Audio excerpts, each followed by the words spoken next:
네, 6월 4일 김은재 뉴스인 두 번째 코너 김종대의 정치 풀 악셀입니다. 김종대 전 의원이 운전석에 앉아서 정치 현안 제대로 밟아보는 시간인데요. 오늘 동반석에는 김용남 전 의원님 모셨습니다. 두 분 안녕하세요. 네, 안녕하세요. 어서 오세요. 제가 좋아하는 조합입니다. 그래요? 조회수 요정들, 그리고 구독자 요정들. 예.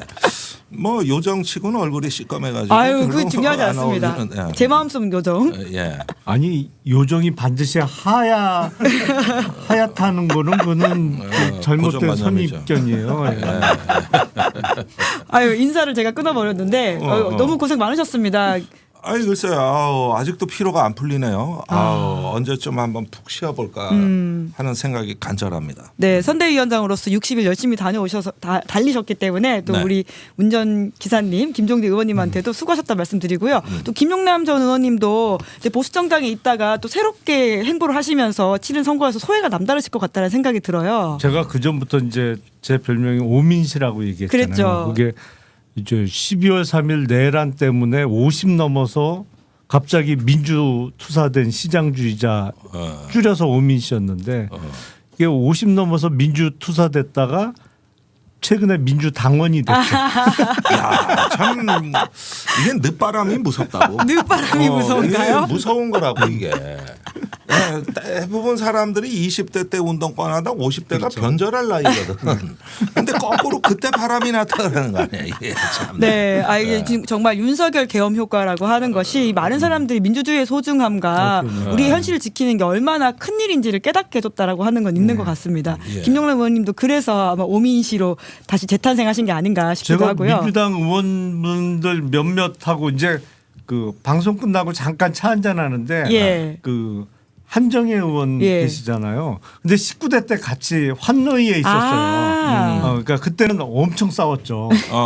그러다가 이제 방송 같이 하고 차 한잔 마시면서 야, 이 윤석열 효과다. 예. 이게 바로 통합이네. 통합이네요, 우리가 진짜. 이렇게 대동단결할 줄 어떻게 알았냐. 그렇게 싸우다가.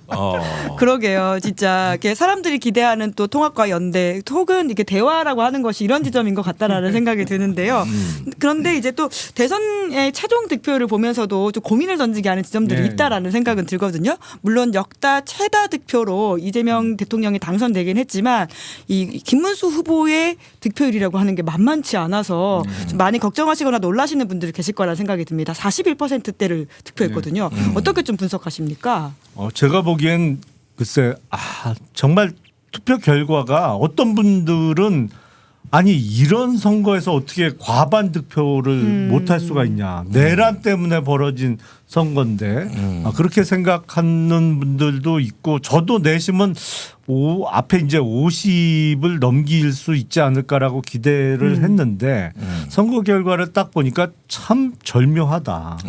이게 뭐랄까요 일종의 국민들이 과반 이상은 그래도 지금도 경계심을 갖고 있다는 것을 투표 결과로 보여준 거잖아요. 그래서 정말로 이번 이재명 정부에서 성과를 내고 잘 해야지 예. 안 그러면 또 언제든. 졸면 죽는다. 이런 경각심을 일깨워주는 그 투표 결과라고 보고 그 뭐랄까요 지금 사실은 김문수 이준석 두 후보의 득표를 단순 합산하면 예. 이재명 대통령의 득표율보다 0.07%가 많습니다. 007 빵이에요. 그렇죠. 그러네. 이것도 야 진짜 절묘하다 절묘해. 참 우리가 보통 주식하는 사람들이 시장의 IQ가 뭐 3천이다 5천이다 이렇게 얘기하거든요. 예. 시장이 안다. 답을 안다. 뭐 이런 얘기를 하는데 이번 투표를 보면 진짜 국민이 안다. 국민이 경각심도 주고 또 열심히 하면 다음에 기회를 또 줄 수 있다는 그 힌트도 좀 주면서 정말 국민의 IQ가 5천 같아요. 야. 네. 물론 이제 그렇죠. 이재명, 권영국 두 사람의 득표를 합치면 조금 더 높다라고 네. 하는 건 있는데요. 단일화 이슈가 있었기 때문에 아마 김문수, 이준석을 합쳐가지고 김용남 전 의원님이 말씀해 주셨던 것으로 이해하고 있습니다. 사실 어제 저희 방송에 김종대 의원님 나오셨었는데요. 네. 그때만 하더라도 방송 3사 출구조사 결과가 조금 다 달랐어요. 그래서 네. 그 이야기를 한참 하다 가셨는데 또 이 수정된 실제 이제 최종 득표를 보시면서 또 김종대 의원님은 어떻게 평가하시는지요? 그러니까 역시 샤이 득표가 없잖아 있었다는 거 아닙니까? 그런 부분들이 이제 여론에 잘 안 잡혔던 것 같고 그래서 조정이 됐는데 대부분 이 출구조사 참 정확해요. 어제는 좀 이번엔 틀렸어요. 조금 오차가 네. 있는 것 같더라고요. 오늘 보니까 전부 이재명 대통령 당선에 대해 기뻐하는 분위기 못지않게 아이고 50%가 안 됐네 이런 아쉬움이 또 엄청나게 많더라고. 예. 그래서 난 이런 장면이 꿈만 같은 게 야 우리가 언제 이런 그렇죠. 사실 다자구도에서 50이라고 하는 굉장히 쉬운 일은 아니거든요. 그렇죠. 그런데 사실은 그런 와중에서도 87년 민주화 이후로 최다 득표를 했습니다. 이게 1,700만 표가 넘거든요.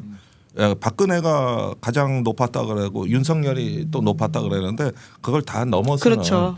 예, 이 정도도 사실은 새로운 어떤 다수파를 형성했다고 해도 과언이 아니고 우리 사회의 어떤 주류의 거대한 전환은 시작이 됐다. 네. 예, 그래서 이거는 저는 오히려 이런 걸 출발점으로 본다면 상당히 희망적인 거 아닌가 예. 하는 생각이 들어요. 근데 다만 이제 TK에서도 이재명 대통령의 득표가 30% 목표치가 있었던 것 같은데 결과적으로 이 TK의 견고한 벽을 넘기가 이렇게 어려운 일인가라고 네. 하는 걸 다시금 좀 확인하게 된 것 같거든요. 그건 어떻게 보십니까? 그러니까 투표 막판에 거의 김문수 후보 표가 쏟아져 나온 것 같아요. 그러니까 그 대구나 경북이 사전 투표율이 제일 낮았잖아요. 예. 근데 대구 같은 경우에 이제 최종 투표율이 80%가 넘었어요. 그러니까 본 투표에 어마어마하게 쏟아져 나온 것이고 특히 막판에 표가 몰린 것인데 이게 두 가지 의미가 있을 것 같습니다. 이른바 보수 결집 또 결집하면 이 정도 표는 받을 수 있다는 것을 하나 확인하는 의미가 있고 두 번째는 뭐냐면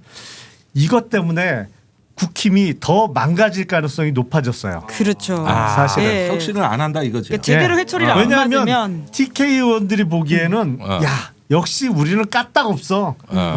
튼튼해. 그러니까 나도 요 다음 총선에 공천만 받으면 또 되는 거야. 그러니까 모든 혁신을 거부하는 거지. 예. 그러면서 점점 더 수렁에 빠질 가능성이 높아졌어요. 사실은 부울경도 마찬가지라고 봅니다. 부산 같은 경우에도 물론 표차는 많이 줄었어요. 예. 그러니까 이재명 대통령하고 김문수 후보의 평균적으로 부산에서 한 10% 정도 차이가 났는데 예. 근데 과거보다 표차는 줄었지만 국회의원 선거구별로 보면 역시 한 군데 빼고는 국힘이 그렇죠. 다 이겼어요. 소선거구제니까 네. 그게 쉽지가 않죠. 그러니까 그걸 보는 영남권 쪽 그 국힘 의원들은 야 괜찮아 뭐 까딱 없어 지금 내란을 저질러 놓고도 이기잖아 뭐 이래서 국힘이 더 망가지고 이게 사실은 부활은 죽어야 부활할 수 있는 거잖아요. 그렇죠. 근데 예. 일단 죽질 않아. 그러니까 그러면 죽기도 좀비야 힘들어. 좀비. 좀비 이게. 정당화되고 있다. 결과적으로 더 나빠요. 예. 그런데 그러면은 수도권은 어떠냐 이거지. 수도권? 수도권 진작에 포기했으니까. 그러니까. 그러니까 정말 지역 정당화되는 방식으로 자기만 살면 된다 이렇게 될 거라는 말씀이시잖아요. 그러니까 그 상징이 오늘 드러나는 게 통상은 선거에 패배하면 지도부들이 다 총사퇴하면서 시작하지 않습니까? 근데 오늘까지도 아무도 사퇴를 안 해요. 이거 어떻게 봐야 됩니까? 권성동 원내대표는 오히려 뭐 약간 모두의 잘못이라는 식으로 이렇게 눈치고 넘어가는 식의 메시지를 아까 냈던데요. 아니 예, 그 말씀하시죠. 네. 저기 이제 이준석 같은 당밖의 희생양한테 책임을 전가해서 몰아 떠오르는 시나리오를 보는 것인가? 아니면은 저기 뭐냐 하면은 조금 만만한 상대를 골라가지고 이렇게 저기 책임 전가하는 너 때문에 졌다. 뭐 예. 이런 식의 이런 부분도 저는 충분히 있을 수 있다고 보고 예. 그다음에 이제 모두의 책임은 아무의 책임도 아닌 걸로 이렇게 물타기를 한다든지 이런 부분들이 지금 그 여러 가지로 좀 계산되는 것 같고요. 반면에 이제 앞으로 이제 한동훈 쪽에서 이 친윤 그룹에 대한 이제 거센 어떤 비판 내지는 퇴진 압력들 이런 예. 것들이 이제 또 있을 것 같고 난 거기에다 안철수 뛰어들고 뭐 나경원 뛰어들고 홍준표 뛰어들고 아주 그냥 뭐 그냥 뒤죽박죽이 될 것 같은데. 약간 아니요, 좀비 근데 정당화라고 지금, 하는 게 쭉 나열을 하셨는데 중요한 한 분을 빠뜨렸습니까? 생략하셨어요. 김문수? 제가 보기엔 김문수 네. 옹께서 대구로 안 가실 것 같아요. 그러니까요. 네. 거기도 왜냐하면 이게 앞에 4자를 달았잖아요. 41%를 넘게 득표하면서 뭐랄까요? 향후에 어떤 정치적인 가능성이 열렸다라고 김문수 후보의 측근들은 해석을 하고 주장을 할 거예요. 네. 그래서 이번 대선을 끝내고 대구로 돌아가시는 게 아니고 언젠가 열릴 전당대회 당대표로서 다시 도전할 가능성이 다시 또 오겠죠. 열렸기 때문에 네. 제가 보기엔 그래서 국힘은 집안 싸움이 훨씬 거세질 겁니다. 네. 예. 아니 그런데 언젠가 있을 당대표 선거인가요? 사실 지금 비대위 체제이기 때문에 언제든 바로 사실 전당대회를 해야 되는 것 같은데 그것도 안 열릴 거다 이렇게 보시는 거죠? 일단 권성동 원내대표가 사퇴할 생각이 전혀 없고 임기가 올해 연말까지거든요. 그렇죠. 12월에 됐으니까. 예. 그래서 거의 연말까지 비대위 체제로 끌고 가면서 모든 실권을 사실상 원내대표가 행사하는 거를 원할 거예요. 일단은. 예. 그대로 될지는 모르겠어요. 저는 연말까지 끌기는 조금 어려울 거라고 예상은 합니다만 일단 방향은 그쪽으로 잡은 것 같아요. 권성동 원내대표를 비롯한 친윤들이 야 전당대회 지금 열면 어떻게 될지도 모르고 한동훈이 이길 수도 있으니까 일단 시간을 끌자. 그래서 우리가 할 수 있는 데까지 최대한 하고 어떤 다시 당권을 잡을 수 있는 상황을 만든 다음에 전당대회를 치르자 이렇게 나올 것 같은데 뭐 그러다 보면 더 망하는 거죠. 예. 아직 갈 길이 멀다. 칠기네. 예. 그 김재원 비서실장 같은 경우에는 오늘 낮 12시에 기자들한테 문자를 보냈거든요. 아, 그래요? 그 내용이 좀 의미심장합니다. 말씀하신 그대로인데 저희가 지금 프롬에 띄워드리고 있는데요. 그동안 고마웠습니다. 그리고 사랑합니다. 다시 뵐게요. 전 김문수 대통령 후보 비서실장 김재원 이렇게 일괄적으로 단체 문자를 보냈어요. 컴백. 예. 마지막 문장에 좀 고맙습니다. 다시 뵐게요. 이거 거의 이건데. 터미네이터. 네. 누가 아리백 얘기를 하니까 그거 아이윌백으로 알아듣더라고. 네. 나는 아리백을 얘기했거든. 근데 웬 터미네이터 이러더라고. 그런데 저기가 그 얘기네. 그러니까요. 게다가 권성동 원내대표도 국민의힘 선대위 회단식에서 이번 패배를 겸허하게 수용해야 한다라면서도 내부를 향해 싸우는 모습이 사라져야 한다 이렇게 주장을 했어요. 그러니까 이게 패인 가지고 다투지 말자라는 말이잖아요. 근데 권성동 원내대표는 제가 검찰에 있을 때도 바로 이제 직속 부장으로 같이 근무도 했습니다만 조금 사람이 이상해진 것 같아요. 어떻게 이상해졌습니까? 아니 진짜로. 그러니까 지금 보여지는 모습은 과거에 권성동 이제 저는 이제 검찰에서 선배였으니까 권성동 선배나 적어도 제가 초선 의원 할 때 재선 의원으로 바로 옆자리에 앉아 있던 권성동 의원의 모습과는 너무 달라요.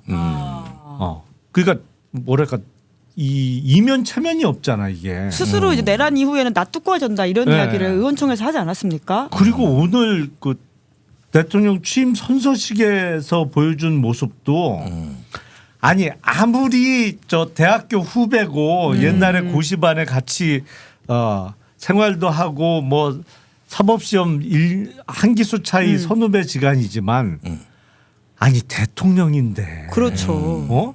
악수를 한 손으로 한 것까지는 뭐 100번을 양보해서 그랬다고 하더라도 악수하자마자 뒷짐 주고 있는 건 뭐예요? 그래서 아니 저 양반이 왜 저러지 도대체 아니 왜 점점 막 나가는 거야 도대체. 나는 더 놀라운 게 저렇게 원래 뻔뻔한 사람이 옛날엔 괜찮은 사람이었다는 지금 김영남 의원 주장이 더 놀라워. 네. 그럴 리가 없거든. 결국 제가 사람을 잘못 본 거래요. 제가 나쁜 놈입니다. 지금 오민씨가 되셔서 이제 세상에 렌즈가 사라지셔가지고 또 나는 자세히 원래 보시게 뻔뻔한 되었다. 사람으로 아는데 한때는 아니었다고?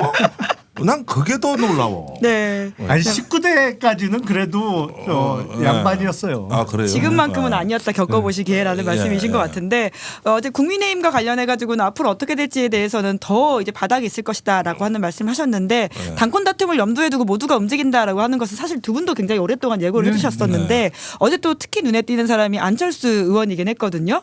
마지막까지 자리에 앉아서 김용태 비대위원장과 이야기를 나누는 모습을 보였는데 결국은 당대표 선거를 염두에 두고 저렇게 했다라고 봐야 될까요? 네.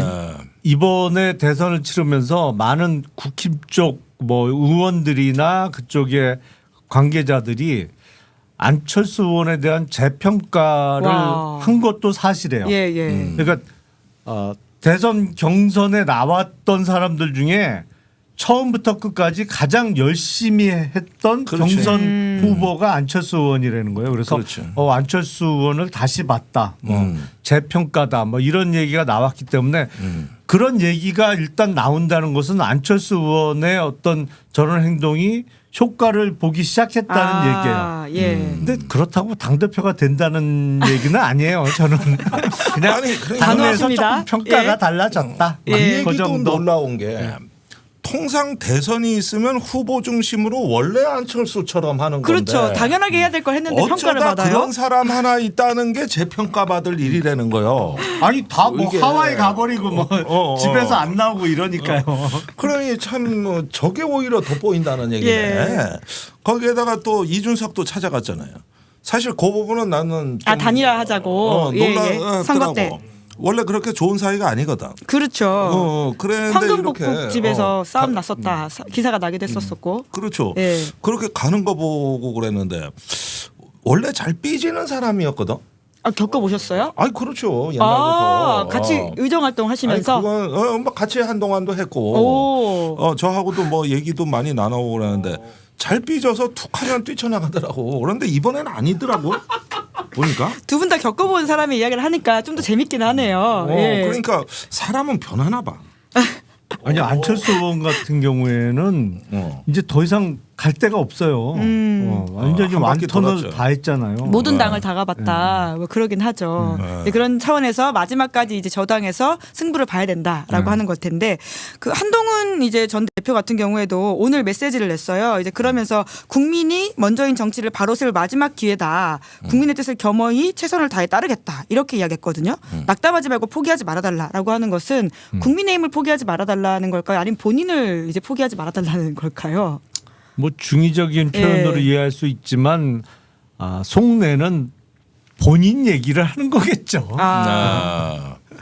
그러니까 이거는 이제 친윤들도 얼른 짐 싸라는 소리 같이 들리는데. 그래서 대판 붙을 겁니다. 보나마나. 대판. 결국은 큰 싸움이 일어날 것이다. 예, 예. 근데 그러다 보니까 전당대 안 하려고 최대한 미룰 것이다라는 그렇죠. 건데 그래도 그 미루는 데드라인이 12월 말, 그러니까 연말까지는 못 미룬다. 저는 그때까지 못 미룰 거라고 생각을 해요. 그러니까 친윤들이 뭐 욕심은 내겠지만 그래도 9월 정도나 늦어도 10월쯤에는 이게 그 압력이 너무 세져서 결국엔 전당대회를 열어야 되는 상황이 예. 만들어지지 않을까 싶어요.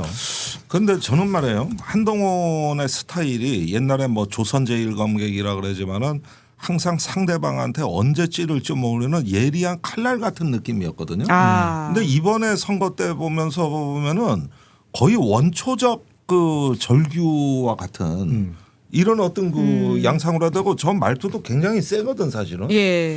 그래서 이래 보면은 어떤 그 당대표 하면서 이렇게 기술로서 이렇게 상대방을 갖다가 압도해 버리든 이제는 이런 단계가 아니라 무언가 그냥 막 그 단발마의 외침 같은 예.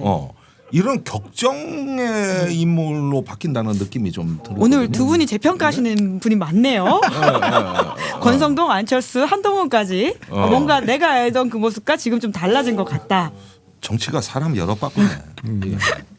그러니까 조금 본인이 유리한 지형에서 아무래도 검사 생활을 할 때야 당연히 칼자루를 자기가 잡고 있으니까 유리하죠. 그리고 권력의 신문을 얻어서 비대위원장으로 사실은 밀고 들어온 거잖아요. 그리고 당대표 할 때 하고 이제 쫓겨도 나보고 경선에서 탈락도 해보면서 뭐랄까요. 점점 이제 악이 쌓이는 악만 남는 거 있잖아요. 뭐 이런 그러니까 거. 이럴 때는 있잖아요. 뭔 논리로 무슨 말을 할까가 아니라 막 그냥 절규하듯이 막 내가지고 쟤 왜 저래 이런 느낌을 들게 만드는 이런 모습을 이번에 선거 때 많이 봐가지고 이게 굉장히 흥분한 상태가 아닙니까 이게. 예. 그런데 제일 한동훈을 그렇게 만든 요인이 뭘까요? 제가 보기에는 선거 결과 40%대. 아니요. 선거 때부터. 그런 걸 경험을 안 해봤죠. 왜냐하면 당대표인데 의총 열었는데 누가 뭐 물병을 물병을 던졌다, 던졌다. 예. 아니다, 옆에 던졌다, 뭐 이런 얘기입니다. 그런 거를 본인이 의릴 수도 있다는 거를 처음으로 겪는 거 아니에요. 와, 의리인 상황을 처음 그렇게 의리될 수 놀랍긴 있는 하네요. 상황을 예. 처음으로 겪기 시작한 거잖아요. 그러면서 바뀌는 거죠. 근데 정치는 의리되는 경험 아닙니까? 유권자 앞에서 철저하게 의리돼야지만 당선될 수 있는 거잖아요. 제가 가끔 하는 얘기지만 선거 때는 후보자의 그 상황은 거의 거지하고 비슷해요. 그러니까 사실. 을 오브 을. 네. 왜냐하면 거의 하루 종일 길바닥에서 지내고 가끔 이렇게 계속 그렇게 하루 종일 길바닥에서 지내다 보면 지나가던 분들 중에 불쌍하다고 먹을 거 주고 가는 분도 있어요. 진짜로 꽤 많이 얻어 먹어요. 아니, 그 유권자의 마음을 사셨네요. 아니 나는 어두운 데 지나가다 보니 전부 때만 봐도 인사가 나오던데. 내가 선거운동 해봐서 아는데라고 하는 두 분의 말씀이신데. 그러다가 있잖아. 우리 지역구가 전국에서 반려견이 제일 많았다고. 네. 인구 대비. 아 진짜로요? 그래가지고 반려공원이 제일 큰 게 있어요. 예. 근데 개들한테도 공손해지더라고. 그럼요. 걔한테도 잘 보여야 돼요. 그 견주가 있고 있으니까. 그러니까. 그렇네요. 예. 별로 이쁘지도 않고 내가 보기엔 정말 못생긴 개였어. 정말 이제는 개 뒷담화까지. 그런데도 여기 있으니까 아이고 예쁘다고 해줘야죠. 아유 무슨 이렇게 개성적으로 생겼나. 아유 품종이 뭐예요? 그런데 난 속으로 생기기는 너 왜 이렇게 생겼냐. 그냥 그러는데.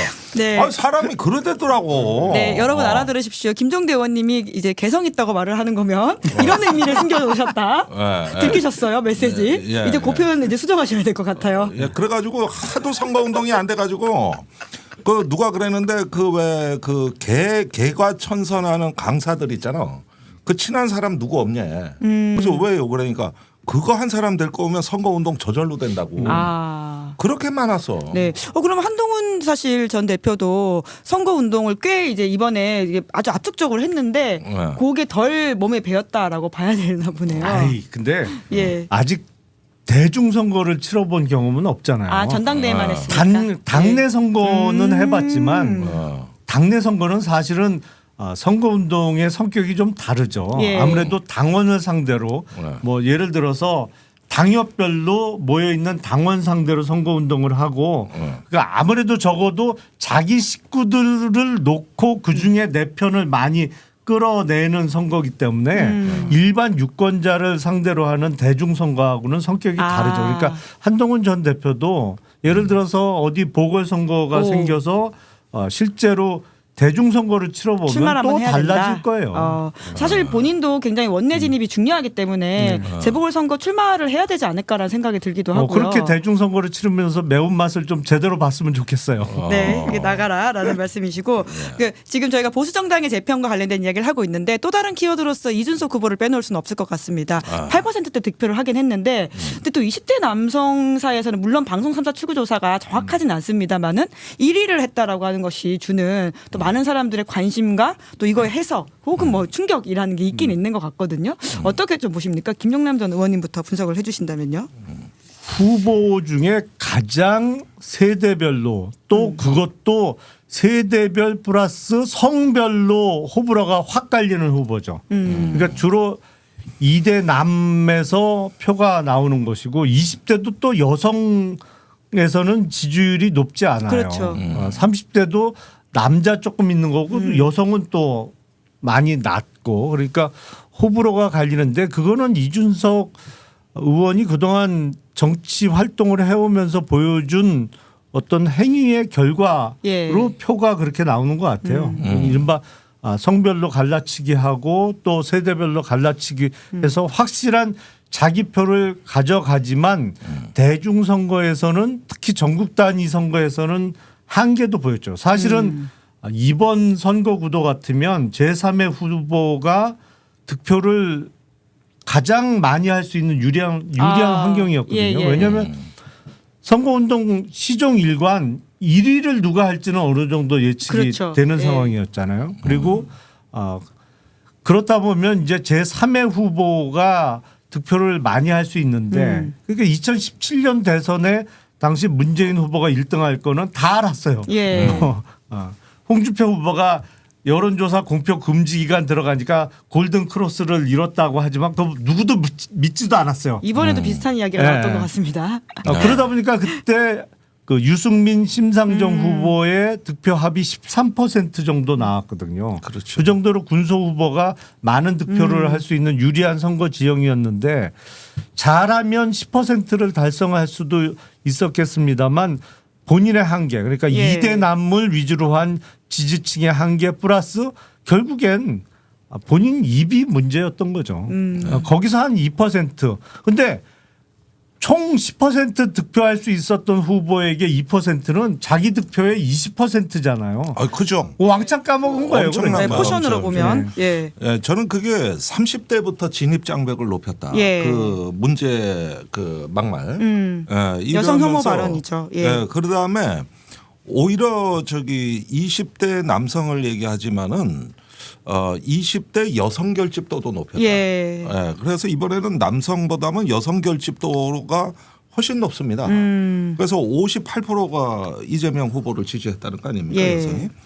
그래가지고 어떻게 보면은 자기 정치가 끊임없이 제로섬 정치를 만들어 놓은 거예요. 저러면 상쇄되는 구조 아니냐 이거죠.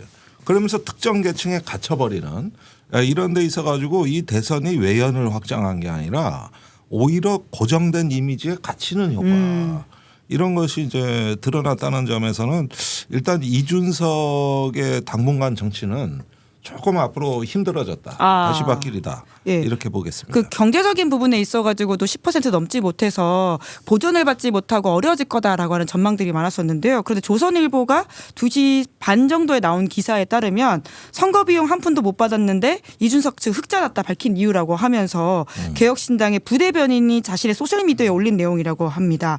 이미 후원금으로 다 충당됐고 정당 보조금 다 반납해도 흑자다 이렇게 주장을 하고 있다고 해요. 이거는 어떻게 봐야 될까요? 아니, 그 얘기가 맞다면 예. 선거 열심히 안 했다는 얘기죠. 역설적이게도 돈 안 썼다. 예. 안 될 거 알고 안 쓴 거죠. 왜냐하면 그 홍보물도 사실은 다른 후보들은 16페이지짜리 홍보물을 만들 때 4페이지짜리를 만들었잖아요. 그리고 유세차도 보면 다른 당들은 국회의원 선거구별로 뭐 1톤짜리 유세차를 만들어서 그 지역에서 계속 선거운동을 할 때 거의 보질 못했어요. 그러니까 예. 후보하고 같이 움직이는 유세차 정도만 만든 것 같아요. 그러니까 저건 자랑할 게 아니고 그만큼 안 될 거 알고 선거운동 열심히 안 했다는 자백이에요. 근데 예.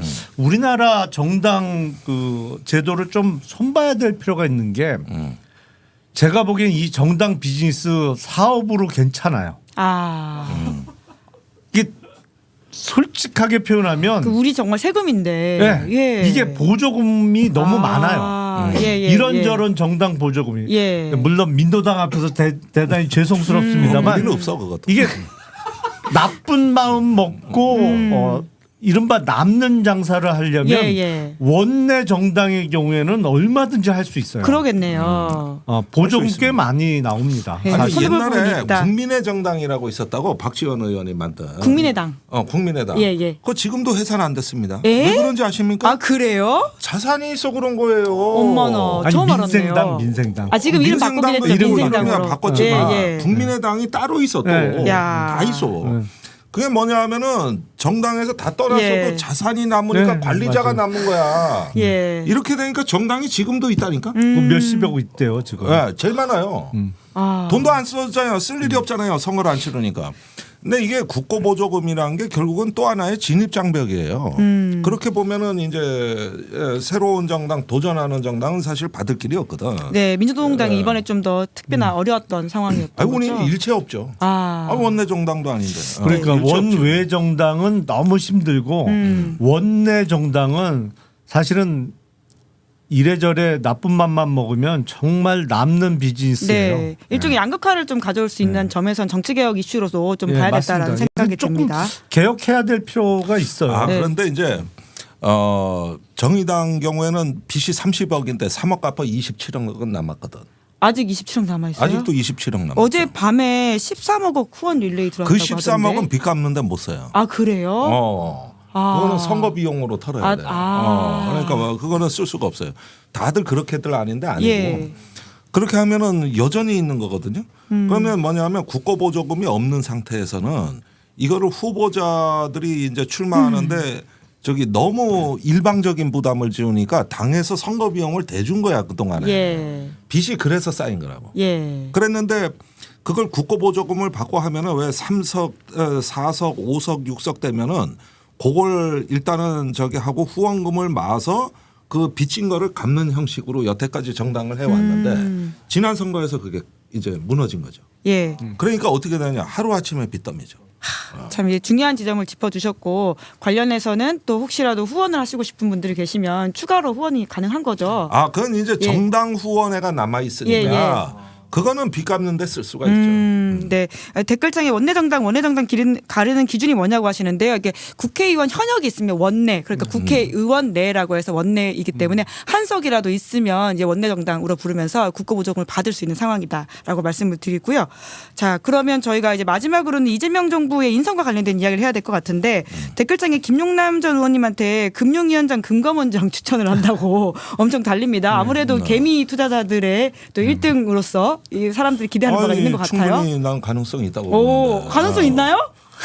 이거 뭐 본인이 얘기하면 될 것도 안 될 거니까 예, 예, 내가 예. 얘기하는 게 맞지 오, 않는가. 예, 예, 그래서 예, 예. 나는 그 저기 뭐냐 금융에 대해서 단연간 이렇게 또 많이 전문성을 갖고 계시고 저하고 세미나도 많이 했잖아요. 아, 그런데 책도 내셨잖아요. 대망론이라고 해서 근데 그 책 요즘 어떻게 내나 좀 팔려야 되는데. 선거신다고 바빠가지고 네 분이 함께 내셨습니다. 신인규 변호사님 그리고 박영식 앵커까지 같이 해서 근데 그 중에서 경제 파트를 김용남 예, 의원님이 경제 담당하시기도 파트, 했고 경제 이제 주식, 부동산 금융? 이런 부분들 예. 아주 실용적인 글을 쓰셨어요. 그 정책 제안을 굉장히 정밀하게 그냥 딱 찍어서 얘기하셨거든. 나만 해도 글 쓰는 게 좀 두리뭉실하다고. 예. 그래서 이 얘기 같기도 하고 저 얘기 같기도 하고 이렇게 빙빙 돌리거든 나는. 근데 의원님은 안 그러더라고. 딱 찔러서 이 정책 잘못해서 이렇게 바꿔야 된다. 딱 그냥 명쾌하게 질러버리더라고. 아니 저는 김종대 의원님처럼 이렇게 철학적인 사람이 못 돼서 그냥 그 직설적이고 조금 실용적인 단어 위주로 얘기를 하다 보니까 이렇게 김종대 의원님은 고급진 문장을 좀 쓰시고 저는 쉽게 이해할 수 있는 문장으로 책을 쓰다 보니까 그런 것 같은데요. 사실은 이번 대선을 치르면서 이재명 대통령의 공약이 뭐 여러 가지 있었습니다만 그 이재명 대통령이 후보 시절에 자랑한 것 중에 하나가 자기가 어떤 정치인보다 공약 이행률이 높다. 아, 과거에 경기도지사 성남시장 할 때. 예. 근데 다른 거는 일종의 정성평가 항목이 개입될 수가 있거든요. 예를 들어서 윤석열 정부에서 그렇게 강조했던 한미동맹 강화 이건 점수화하기가 어려워. 그렇죠. 일단. 그렇죠. 예. 그러니까 막 우겨. 예. 강화됐다고. 예. 실질은 안 그런데도. 어. 뭐 이런 거 저런 건 근데 대표 공약 중에 하나인 코스피 5천 달성이잖아요. 이거는 그냥 정량 평가야. 무슨 정성 평가가 오, 개입될 여지가 예. 없어요. 네. 이건 숫자로 나오는데 뭐 성과가. 그래서 이거를 달성하기 위해서는 사실은 여러 가지 입법 과제도 있고 대통령 공약 중에 사실은 저항이 제일 센 공약이 될 겁니다. 아, 그래요? 예. 왜냐하면 재벌 회장들이 제일 싫어해요. 예. 제일 싫어하는 게 뭐냐면 자기 회사 주가 올라가는 걸 제일 싫어해. 아, 그러니까. 아니 개미들은 좋아하는데 회장님들은 싫어하는군요. 왜냐면 상속세가 너무 많아지니까. 아, 그러니까. 상속을 안 받으시면 될 텐데. 예. 그래서 그것만 달성을 해도 예. 그 임기를 마쳤을 때 이재명 정부에 대한 평가는 역대 어느 정부보다도 높을 겁니다. 근데 그게 달성이 만만한 과제는 절대 아니에요. 그래서 기회가 되면 저도 그 열심히 일해서 성과를 낼 수 있도록 도움을 줄 수 있으면 좋은 거고 아니면 마음속으로 응원을 할 텐데 저는 늘 기회 있을 때 말씀드립니다만 우리는 금융산업 육성해야 돼요. 예. 많은 분들이 금융 얘기하면 그거 돈놀이 하는 거 일종의 돈놀이 불로소득 이렇게 생각하시는 분들이 많은데 이거는 국가 기관 산업이 충분히 될 수 있습니다. 금융은 그렇게 돈놀이로만 이해하시면 절대 안 됩니다. 네. 오늘 또 이게 말씀하신 시그널 같이 느껴지는 게 이재명 정부가 출범한 첫날 코스피가 많이 상승했더라고요. 올랐죠. 엄청 올랐죠. 예, 오늘. 이게 또 사람들한테 기대 심리가 분명히 있는 것 같다라는 생각이 들고요. 아니 국민들뿐만 아니라 사실은 외국 자본들도 기대가 많아요. 그래서 대기하고 있는 자본이 많은데 언제를 본격적으로 투자 시점으로 잡고 있냐? 상법 개정안이 시행될 가능성이 예. 현실화될 때 대기 자본이 많아요. 예. 그러면 정말 새 정부의 과제라고 하는 게 아주 구체적으로 실현되고 우리가 그걸 평가할 수 있겠다라는 생각이 확실히 들긴 합니다. 상법 개정안이 예. 사실은 첫걸음이죠. 근데 그게 끝이 아니고. 예. 그러니까 이게 우리가 한국 사회가 고도로 이렇게 산업화된 사회라 그러지만은 사실은 제대로 된 자본주의를 만드는 데는 아직도 산적한 과제가 많아요. 예. 이게 그러니까 어떤 지식과 자금 이런 걸 동원하는 체제가 저는 경제제도라고 보거든요. 근데 언제 헤지펀드 말씀하시는 것도 내가 곰곰이 들어보니까 이게 뭐냐면 사회적으로는 에너지가 많은 거예요. 우리나라가 인력, 지식 또 자본 이러는데 이런 것들이 지멋대로 투기하고 지멋대로 상군대로 몰리고 비생산적으로 쓰이면은 이게 좋은 자본주의가 아니란 말이에요. 이걸 좋은데 동원하는 제도 이게 금융제도 또 어떤 부동산 이런 부분에서 야 정말 이게 좋은 자본주의로 개선할 점이 많구나. 금융정책은 제가 김용남 전 그러니까 의원님한테 요 얘기를 깊이 알고 싶으면은 대망론의 책에 자세히 나와 있다. 네, 이거죠. 여러분 대망론이라고 하는 책 아직 잊지 마시고 네. 저희 이 두 분과 함께 또 훌륭한 저자 두 분이 더 계시니까 이 새 정부의 바람과 정치적인 바람을 섞어서 보시면 된다라는 말씀드리고요. 외교국방 관련한 인선도 조금씩 나오기 시작하는데 김종대 전 의원님한테 전화가 안 왔냐라는 이야기가 자꾸 있습니다. 전화 안 받아 찍혔어요 지금. 안 받으셨어요? 그거 소문 다 퍼졌어요. 그랬는데 아니 아직은 이제 선거 때고 그래서 그런 거 저도 처신을 잘해야 되는 상황이고. 그렇죠. 또 민주동당에서 활동하시니까. 예, 오늘 안보실장의 위성락 예. 민주당 의원이 됐지 않습니까? 그 양반이 외교부 북미국장 출신이고 예. 국정원장의 이종석 전 통일부 장관이 됐거든요. 그 멤버들이 노무현 정부 초기의 원팀이에요. 아니 의원님도 그 팀이셨잖아요. 그러니까 내가 인수위 때 국방 전문위원이었고 네. 외교 전문위원이 위성락이었다. 그다음에 인수위원이 이종석이었다. 예. 그런데 훗날 이제 이종석 장관이 지금은, NSC 사무차장을 맞아요. 만들어서 가고 그다음에 북미국장으로 위성락 그 외교관이 간 거예요. 저만 개털돼 있다가 나중에 이제 국방보좌관실 가서 청와대 생활을 했죠. 그랬는데 요 팀워크가 난 지금까지 이어지고 있다고 보는 거예요. 의원님도 그럼 이제 전화 오면 받으셔야 되는 거 아니에요? 근데 나는 그때 이종석 그때 차장한테 찍혀 있었다고. 약간 노선이 다르셨구나. 그때 자주동맹파 뭐 난리도 아니었다. 아니 그러니까 그 선거 기간에 안 받은 전화는 이종석 국정원장 지명자 전화가 아니었잖아요. 이재명 대통령 그러니까 후보자의 전화를 안 받은 받으셨다. 거잖아요. 그러니까 여러분 이제는 받으십니다. 꼭 좀 전해 주십시오. 대통령 바쁘시더라도 자 그런데 받으십니다 이제. 재밌는 현상을 봤어. 민주당의 안보특위라고 있어. 국방안보특위라고. 거기에 장군들이 다 몰려 있는데 예. 김종대가 신경이 쓰이는 거야. 근데 어느 날 이제 민노당 가서 권영국 후보 돕는다 그러니까 저쪽으로 다 처리가 됐다 쟤는 이래가지고 좋아했단 말이요. 경쟁자 한 명 제꼈다. 그때 선거가 끝나가니까 예. 저 다시 돌아올 것 같단 말이에요. 그 신경을 쓰이는데 내가 어디 유튜브에서 전화 안 받아버렸다 요 말을 하니까 그 얘기가 거기에 뉴스로 퍼진 거야. 그래서 전화 안 받았대 3번이나 이래가지고 3번이나 안 받으셨어요? 왜 이렇게 많이 안 아니 받으셨어요? 그런데 그거는 저기 다른 사람은 수행실장이고 그러니까 예. 뭐 종합하면 그래요. 그 사실상 이제 후보 합쳐서잖아요. 근데 그건 선거 때니까 난 어쩔 수 없는 거예요. 그랬는데 전화 안 받았다고 되게 좋아하더라고. 한 명 제꼈다 이런. 되게 좋아하더라고. 네, 하지만 이제는 받으신다고 하니까 김종대 의원님을 이젠 인재를 전화. 모시고 싶으시다면 전화를 하시면 됩니다. 김종대 의원님 전화번호 알고 계실 거라고 생각을 하고요. 인재는 쉽게 모시는 게 아니다라는 말씀을 드리도록 하겠습니다. 네. 통합과 협치의 또 하나의 뭐 키워드가 될 수도 있지 않을까. 물론 저희 방송에서 게스트가 뺏긴다는 건 있을 수 없는 일이긴 하지만. 난 여기가 좋아요. 아니 그래서 이게 안보 분야가 실제로는 국내 언론에 이게 지나치게 조금 취급이 안 된 부분인데 지금 트럼프가 한국의 정권 바뀌면은 굉장히 많은 걸 쏟아낼 준비를 하고 있어요. 예. 관세도 관세지만은 우선 중국 때리는데 주한미군이라든가 또 어떤 거 한미일 간의 안보 협력이라든가 또 저기 국방산업 제조업의 공급망을 갖다가 이제는 이렇게 연결을 다 하려고 그러거든요. 이런 문제들이 이게 막 밀려오거든요. 그러니까 노무현 정부 초기 같을 것 같아요.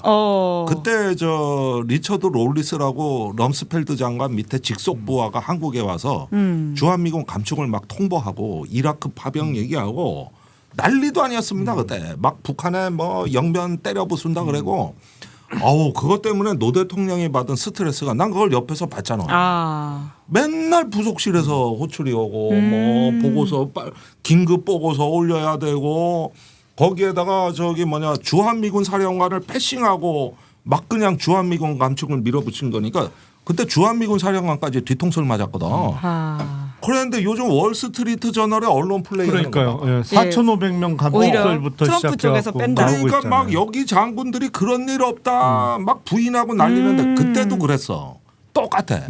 그때도 언론 플레이하고 이렇게 들어오더라고. 그래서 이 부분은 이번에 안보팀을 이 대미 협상이란가 이런 걸 통상과 안보 이 두 가지는 정말 중심을 잘 구축하지 않으면은 집권 초비에 상당한 시험대에 오를 수 있다는 거. 이건 명심을 해야죠. 네, 오늘 저녁에 트럼프 대통령과 이재명 대통령이 통화한다 이렇게 알려져 있긴 한데요. 그 내용도 살펴보도록 하고 끝으로 오늘 저희가 그 경향신문 단독 보도가 났는데 VIP 경로설 이종섭에게 걸려온 800-7070 발신자가 윤석열로 유력하다라고 하는 것이거든요. 그토록 의심했던 그 목소리가 결국은 윤석열이었다라고 하는 것이 드러난다고 하는 것은 특검의 그림자가 점점 더 이제 진해졌다라는 생각이 들기도 합니다. 그러니까 요거는 뭐냐면은 이종섭 장관이 우즈베키스탄에 출장 가는 날이었어요. 그게 7월 말일입니다. 그런데 그 전날 해병대 수사단에서 그 경북경찰청으로 이첩하는 걸 제가를 했거든요. 예. 그래서 이튿날 제가 되는 줄 알고 해외 출장 가려고 그러는데 의문의 전화 이게 11시 30분인가 걸려왔어요. 그 전화를 받고 긴급 지시를 내리죠. 이첩 중단을 해라. 그리고 인천공항으로 출국을 한 거거든요. 이것 때문에 인천공항은 늦게 갔어. 이 전화 받느라고. 예. 그러고 나왔는데 거기 출장 간 사이에 8월 2일 날 이첩이 돼버린 거예요. 이래가지고 그때 우즈베키스탄에 있는 장관한테 막 윤석열이 개인 폰으로 막 3번씩 경로하고 전화하고 경로하고 난리가 났답니다. 그래서 요 7070이 모든 사건의 시작이야. 예. 여기 이 전화로부터 시작된 거예요. 그래서 공수처나 그 박정원 대령 재판에서도 이 통화 기록에 나오니까 7070이 누구냐. 그런데 전부 다 밝힐 수 없다. 왜 못 밝히냐.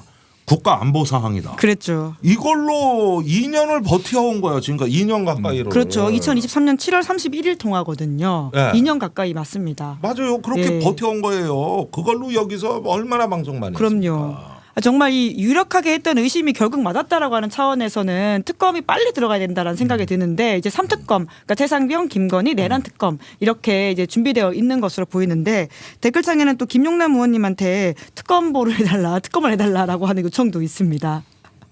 근데 보통 그거는 최근 1년 동안 예. 당적을 보유하지 않았던 사람들로 이렇게 자격 요건이 정해지는 경우가 대부분의 그 지금까지의 특검 사례였기 때문에 저 지난주에 민주당 입당했는데 당적을 어떻게 정리해? 자, 또 그러면 정리해요. 네, 금융위원장과 금감원장으로 조금 더 유력한 것으로 저희가 생각하도록 하겠습니다. 근데 이렇게 자꾸 얘기하면 될 것도 안 되는데 우리가 우리 자제할게. 저희끼리 많은 것으로. 이런 부분은 예. 막후에 얘기를 해야 돼. 예. 저기 막후에 이 길을 찾아야 돼. 예. 갑자기 조심스럽게 말씀을 해주시는 우리 김종대 의원님. 그럼 길을 좀 찾아주세요. 예. 그럴까요? 저희 구독자끼리만 아는 것으로 하고요. 그것은 앞으로 잘 되시면 다음에 뒷이야기를 하는 것으로 하도록 하겠습니다. 알겠습니다. 네, 여쭤볼 내용들을 다 여쭤봤는데요. 그래도 어제 잠깐 저희가 대선 소감을 여쭤보긴 했지만 최종 득표를 보면서 또 수정되는 생각들과 당부의 말씀도 있으실 것 같아서 그 이야기로 소회를 좀 끝내면 어떨까라는 생각이 듭니다. 앞서 말씀드렸습니다만 사실은 경각심을 갖게 하는 선거 결과였죠. 내란으로 인해서 이루어진 대통령 선거에서 이재명 대통령의 득표율이 많은 차이로 1위로 당선은 됐습니다만 과반을 넘지 못했다는 것은 과반의 국민들은 여전히 경계심을 갖고 있다는 얘기입니다. 그래서 이 경계심을 해소해 줄 수 있는 유일한 방법은 대통령께서 취임사에서 언급하셨던 실용적 시장주의 정부를 정말 성과로 보여드리는 방법밖에 없다고 저는 생각을 해요. 그래서 이제는 정말 성과를 내기 위해서 모든 노력을 다 해야 되고 그래서 앞으로 과거 정부와는 다른 모습 그리고 성과를 하나 둘씩 실제로 국민들이 체감할 수 있게 내기 시작하면 과반의 경계심을 갖고 있던 국민들께서도 마음을 열고 대통령의 지지율이 득표율보다 10%, 20%, 30%더 높아지는 날들이 올 거라고 믿습니다. 네. 아니 저는 한국의 룰라 대통령이 되기를 기원한다.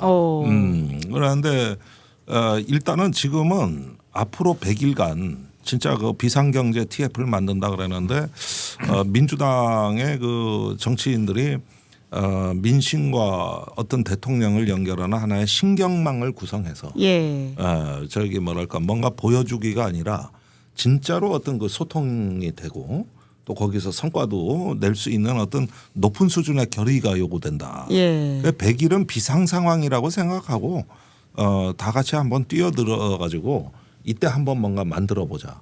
이런 어떤 결의를 좀 내오신다면 충분히 좋은 결과가 있지 않을까 그런 생각을 해봅니다. 민주동당에 관련해서도 혹시 이야기하실 게 있으시다면요. 전화가 와야 뭘 말든가 그거는 나중에 생각을. 민주동당은 이번에는 사실은 자칫 소외될 뻔한 광장 세력을 다시 소환해 준 거예요. 이 내란을 극복하는 데 있어 정말 노력을 많이 했던 여성, 노동단체, 그다음에 소수자들에게 다시 한번 자부심을 심어주기 위해서 우리가 말을 했는데 그 목소리가 들린 것 같아. 그 사람들한테. 그래서 이걸로서 충분히 역할을 다 했다. 그러면서 앞으로도 그 길을 계속 갈 거다. 이 말씀 드립니다. 네, 두 분 정말 수고 많으셨고요. 또 앞으로도 자주 뵙겠습니다. 고맙습니다. 네, 감사합니다. 네, 6월 4일 김은재 뉴스인 준비한 방송 여기까지고요. 저는 내일 오후 5시에 김상욱 의원, 박주민 의원과 함께 돌아오겠습니다. 오늘 방송 재밌게 보셨다면 구독, 좋아요, 알림 설정 부탁드리겠습니다. 고맙습니다.